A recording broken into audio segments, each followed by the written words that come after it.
যেদিকে চোখ যায় শুধু হলুদের সমারোহ। ফরিদপুর পদ্মার চরাঞ্চলে এখন এমনই চোখ জুড়ানো দৃশ্য।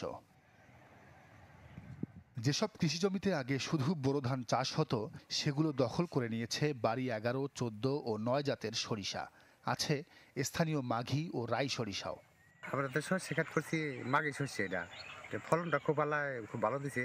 সার ওষুধের দাম যদি কমায় তাহলে আমরা ক্ষেত খোলা করে একটু লাভবান হইতে পারব।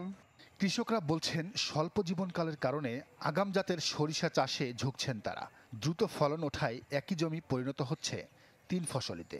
এখন যদি আমরা সার ওষুধটা আমরা যদি একটু কমে পাই, এই দিয়ে আমাকে সরকার যদি আমাকে সহযোগিতা করে, এই দিয়ে আমাকে চাই।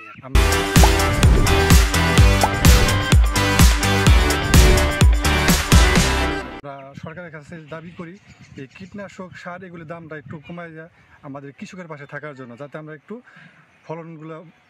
ফলনের দামটা একটু ভালো পাই। কৃষকদের এমন সারায় খুশি কৃষি সম্প্রসারণ অধিদপ্তরের কর্মকর্তা। আশা পূরণ হবে উৎপাদন লক্ষ্যমাত্রা। এই যে সরিষাটা আবাদ হচ্ছে, এই সরিষাটা আবাদ হওয়াতে তারা নিজেদের যে ভোজ্য তেলের চাহিদাটা তারা নিজেরা পূরণ করতে পারছে। তাদের সয়াবিনের উপর যে নির্ভরশীলতা সেটা কমে যাবে। ফলে হবে কি, আমাদের দেশের যে বৈদেশিক মুদ্রা তেল ক্রয় করার জন্য ব্যয় করতে হয়, সেটা থেকে আমাদের দেশ অনেকটা ভারমুক্ত হবে।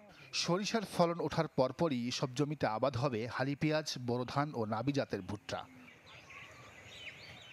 Desk report, channel 24।